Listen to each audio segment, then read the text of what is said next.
Wherever you go, whatever you do, throw a little at it. Omax, Vest and Briefs.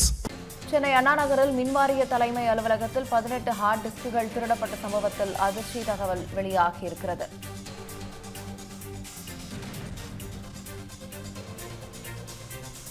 சென்னையில் திருடப்பட்ட அந்த heart டிஸ்குகள் பெங்களூருவில் விற்பனை செய்யப்பட்டதாக அந்த தகவலில் தெரிவிக்கப்பட்டிருக்கிறது. ஹார்ட் டிஸ்க் விவகாரத்தில் கைது செய்யப்பட்ட கோபிநாத் ஹார்ட் டிஸ்குகளை பெங்களூருவில் விற்பனை செய்தது அந்த தகவலில் அம்பலமாகியிருக்கிறது.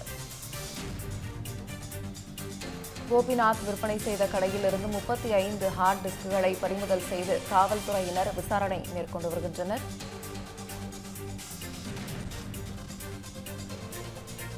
மின்வாரியத்தில் கோபிநாத் 18 ஹார்ட் டிஸ்க் திருடிய நிலையில் எஞ்சிய 17 ஹார்ட் டிஸ்கை எங்கே திருடினார் என விசாரணை நடந்து வருகிறது.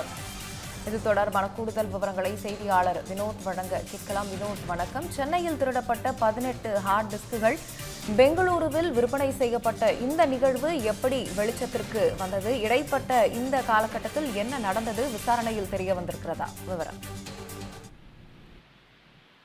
வணக்கம்.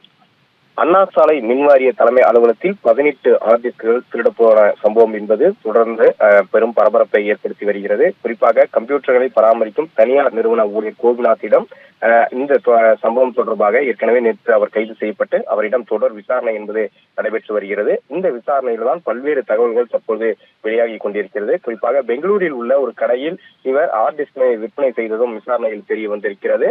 அது மட்டும் இல்லாமல் சென்னை போலீசார் பெங்களூர் சென்று கோபிநாத் சொன்ன கடைகளை விசாரித்து அவர்கள் மொத்தம் 35 ஹார்ட் டிஸ்களை விற்றதாக தெரிவித்திருக்கிறார். 35 ஹார்ட் டிஸ்களும் அங்கு ஒப்படைத்துள்ளார் என்பதும் வாக்குமூலமாக அளித்திருக்கிறார். அதன் பிறகு அங்கு சென்று அவர்கள் விசாரித்ததிலும் அந்த உண்மை என்பது தெரிய வந்திருக்கிறது. குறிப்பாக மின்வாரிய அலுவலகத்தில் மட்டும் 18 ஹார்ட் டிஸ்கள் திருடப்பட்டதாக புகார் என்பது கொடுக்கப்பட்டிருக்கிறது. அங்கு மீதம் அந்த கடையில் விசாரித்த போது 35 ஹார்ட் டிஸ்குகள் விற்றதாக தெரிவித்திருக்கக்கூடிய சூழ்நிலையில் மீதம் 17 ஹார்ட் டிஸ்கள் எங்கிருந்தே கோபிநாத் திருடினார் என்ற ஒரு கேள்வியும் போலீசார் மத்தியில் எழுந்திருக்கிறது.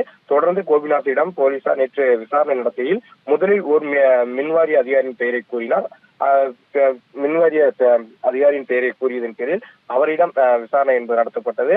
பின்னர் மற்றொரு ஒப்பந்த பணியாளர் பெயரும் கூறினார் என இருவரையும் விசாரித்த போது அவர்களுக்கும் இந்த திருட்டுக்கும் எந்த ஒரு சம்மதமும் இல்லை என்பதும் விசாரணையில் தெரிய வந்திருக்கிறது. இந்த நிலையில்தான் கோபிநாத் இதற்கு முன்பு எங்கே வேலை செய்தார், அங்கேயும் இது போல திருட்டு வேலைகளில் ஈடுபட்டாரா என போலீசார் தொடர்ந்து விசாரணை என்பதை மேற்கொண்டு வருகிறார்கள். குறிப்பாக கோபிநாத்திடம் நடத்தப்பட்ட விசாரணையின் மூலம்தான் 35 ஹார்ட் டிஸ்கள் பெங்களூரில் இருக்கக்கூடிய ஒரு கடையில் விற்றதாக அவர் வாக்குமூலம் அளித்தார். அதன் பேரில் போலீசார் பெங்களூர் சென்று விசாரித்த போது அங்கு வந்து மொத்தம் 35 ஹார்ட் டிஸ்கள் விற்றப்பட்ட நிலையில் அங்குதான் விற்றார் என்பது உறுதியானது. அதனையடுத்து 35 ஹார்ட் டிஸ்கள் என்னும் பட்சத்தில் மின்வாரிய அலுவலகத்தில் 18 ஹார்ட் டிஸ்கள் மட்டுமே திருடப்பட்டிருக்கிறது. அப்ப மீதம் உள்ள 17 ஹார்ட் டிஸ்கள் எங்கு திருடினார் என்ற ஒரு கேள்வி தற்போது அனைவர் மத்தியும் எழுந்திருக்கிறது. தொடர்ந்து கோபிநாத்திடம் விசாரணை நடைபெற்று வருகிறது.